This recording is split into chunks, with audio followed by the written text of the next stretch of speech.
The Israeli military revealing their ground forces have expanded their operations. Explosions in Gaza. The Israeli Defense Forces have a main goal in their ongoing activities in Gaza. They want to find and stop a man named Yahya Sinwar, who is the head of Hamas. People in Israel call him the Butcher of Khan Younis because he is known for being very cruel, especially in how he does unspeakable practices against people.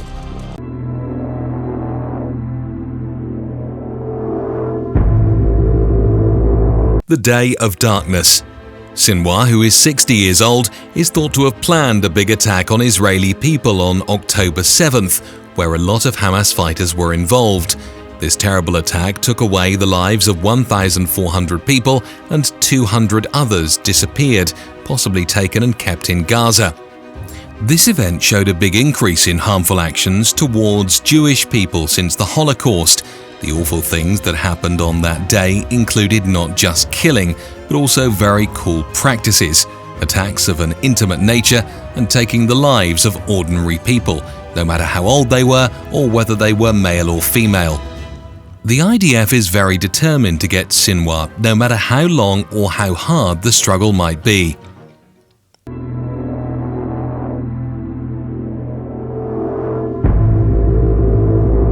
People think Sinwar is hiding somewhere in the Palestinian lands, probably in the big system of tunnels that Hamas uses to move their weapons and people around, and maybe to keep hostages too. Hamas uses the large network of tunnels in Gaza for different reasons, like moving people, weapons, and maybe even hostages. These underground pathways, sometimes called the Gaza Metro, make it hard for Israeli forces to carry out military actions in the area. In recent times, the tunnels have also been used to attack Israel, although many of them leading into Israel have been destroyed. The Israeli military has been fighting with Hamas in Gaza, and the tunnels play a big part in this fight. They not only allow Hamas members and weapons to move around, but they might also be used to hide hostages taken from Israel. The Israeli military thinks that these underground spaces have various facilities, like electrical generators and rooms for gathering intelligence. In 2021, the Israeli military said they destroyed over 100 kilometers of these tunnels, but Sinwar said that the tunnel network in Gaza is over 500 kilometers long, with only 5% of it being destroyed by Israeli forces. The large network, compared to a metro network because of its many connecting tunnels, is something Hamas has spent a lot of resources on, especially in the northern parts of Gaza.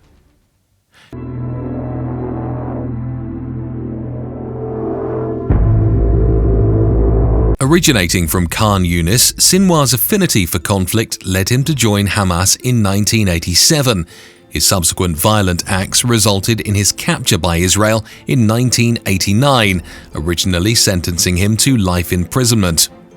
While in prison, Sinwar became an important person among other Hamas prisoners and made a lot of friends across the Palestinian people. He also learned Hebrew well during his time in prison, which gave him a good understanding of Israeli life and people. Even though Sinwar is not very religious, he has extreme beliefs that push him to lead Palestinians to work towards breaking down Israel. After he was let out of prison and went back to Gaza, a lot of people in Hamas started to really like Sinwar, and Hamas is connected to another group called the Muslim Brotherhood. Sinwar became the leader through a secret vote in 2017, taking over from the previous leader, Ismail Haniyeh. Sinwar is for many experts considered as a new kind of leader in Hamas, who has the skills to take the movement beyond just worrying about what's happening in Gaza. Sinwar is quite a charming person, which makes him different from the ones who led before him, like Haniyeh and Mashal. Sinwar comes from a simple refugee camp and holds very strong beliefs. He sees himself as a key player in jihad, which is a religious war, and this idea hits home with the people who follow him. Sinwar is really committed to what he believes in and doesn't get scared or step back, even when the Israeli military forces come at him. This is something that Milstein thinks will keep him fighting without getting tired. Although Sinwar hasn't been to many places globally and has been to Egypt only a few times in 6 years, he has a very clear idea about jihad, which is what he focuses on.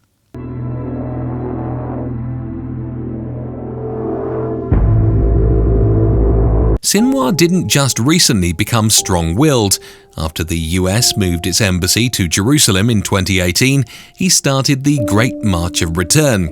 He asked Palestinians to face off against Israel to get through the borders. The attack on October 7th was carefully thought out with Mohammed Deif for 2 years, and it showed how Sinwar thinks in the long term about military moves. They managed to trick even Egypt and Qatar by acting like they were worried about the people in Gaza who were in need.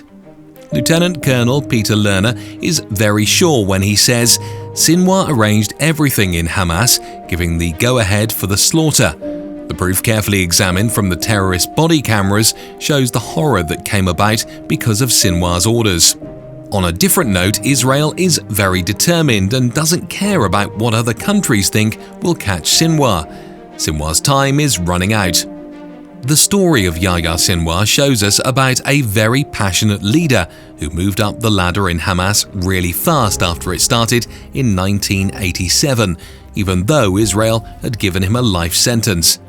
When he got out in 2011, it made him even more determined, which might have made him say yes to big hostage situations. While he was the leader, Sinwar tried to become friends with Egypt and Fatah and pushed Israel to stop blocking Gaza. However, when some people inside didn't agree with him, he went back to being aggressive and planned the Al-Aqsa flood attacks with Mohammed Deif. Many experts believe that Sinwar used a facade for many years to gain power and influence by acting peacefully. It was just a clever trick, smartly hiding what Hamas really wanted to do, an unprecedented terrorist attack. Recent happenings have stirred the pot in the fight between Israel and Hamas, with a spotlight on the plans Sinwar has been making. Sinwar set a carefully thought-out plan into action called Al-Aqsa Flood, which caught the Israeli spy and guard troops off guard.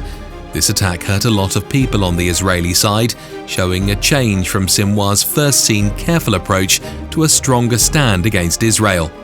Sinwar's way of leading has a mix of being liked a lot within Hamas and a strong will to go against Israel with military force, especially through using a lot of tunnels and a team of fighters in Gaza. His plans have brought new problems not just for the government of Israel, but also for the world and groups that help people who now have to deal with a really tough human crisis. The IDF has put out a list of people they really want to catch, and Sinwar is on that list, while they're also getting ready to send soldiers into the Gaza Strip on foot, showing the high level of fight-ready mood in the area. The latest happenings, like the stronger push to find Sinwar and the growing fights from both sides, highlight the tough and ongoing nature of the battles between Israel and Hamas. But Yahya Sinwar is not the only target.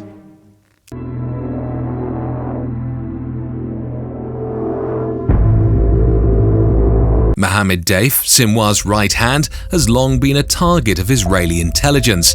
He's a high-ranking member within Hamas, specifically serving as a paramount military commander of the Izz-ad-Din al-Qassam brigades, the armed wing of Hamas. His active participation in significant militant actions against Israel, such as organizing dangerous incidents and allegedly coordinating detentions and casualties involving IDF personnel, has positioned him as a prominent critic of Israel. In recent events, as IDF escalates its efforts in Gaza following a severe militant assault termed as Israel's 9/11 orchestrated by Hamas, Deif's capture or neutralization has become more pressing. The IDF has been actively pursuing Mohammed Deif, making efforts to capture or incapacitate him.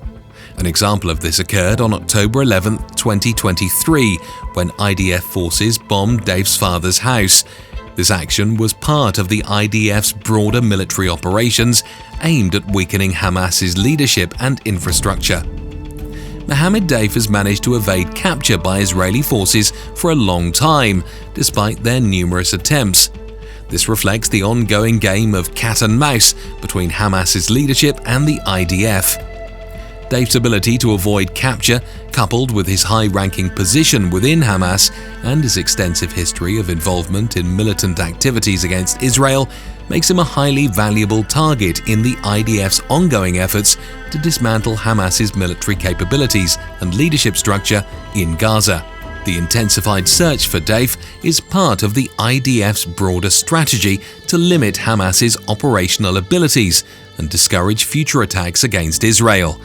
This cycle of hostilities and determined countermeasures highlight the deep-rooted and ongoing conflict between Israel and Hamas, with leaders like Mohammed Deif and Yahya Sinwar playing pivotal roles in the IDF's efforts to neutralize key figures within the adversary's ranks. Do you believe these actions will significantly impact the operational capabilities of Hamas, or might they further intensify the conflict?